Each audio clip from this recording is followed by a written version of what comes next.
चिंकू, मम्मा ने भेजा है मुझे कि जाओ चिंकू को पेपर्स की तैयारी करवा दो। कोई ज़रूरत नहीं, अभी तुम यहाँ से चले जाओ समीर। मैं गेम खेल रही हूँ और मेरे सारे पेपर्स की मैं तैयारी कर चुकी हूँ। तुम्हारी हेल्प की ज़रूरत नहीं। जाओ, सर मत खाओ मेरा। चिंकू से पूछता हूँ पेपर कैसा हुआ। हाय चिंकू, पेपर कैसा हुआ? मैं तो आया था रात को तुम्हारे पास, पर तुमने मेरी मदद ही नहीं ली। हाँ समीर, तुम आए थे पर मेरा पेपर बिल्कुल भी अच्छा नहीं हुआ। प्लीज़ मम्मा को मत बताना, तुम तो मेरे भाई हो ना, इसलिए मैं तुम्हें बता रही हूँ। मेरा पेपर बिल्कुल भी अच्छा नहीं हुआ। हाँ।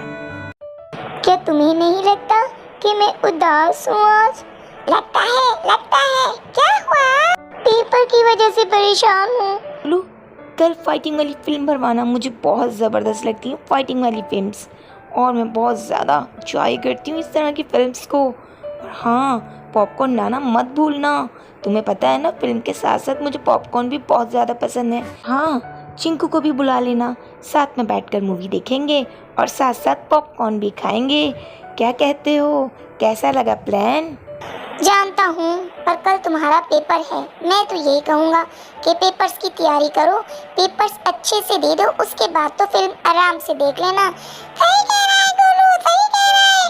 पेपर की तैयारी करो। ज़बान दराज परिंदे, तुम तो चुप ही रहो तो बेहतर है। वैसे ज़बान दराज परिंदा बोल तो सही रहा है। पेपर्स की तैयारी कर लो, साल में एक बार ही तो आते हैं। हम बाद में मूवीज देख लेंगे, चिंकू और समीर को भी बुला लेंगे। क्या कहती हो? बस रहने दो, नहीं भरवानी मत भरवाओ, जाओ यहाँ से। चिंकू, कभी तुमने ये सोचा है मम्मी पापा हमारी हर ख्वाहिश का ख्याल रखते हैं ताकि हम अच्छे से पढ़ लिख कर कामयाब बन सकें और उनका ख्वाब पूरा कर सकें? हम इतने गैर जिम्मेदार कैसे हो गए? सही कह रहे हो समीर, मुझे बहुत अफसोस रहेगा।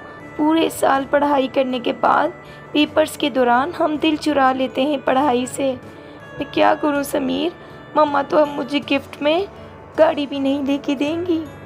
पूरे साल जी भर के मेहनत की हमने और मूवीज के चक्कर में अपने पेपर्स को ही भूल गए।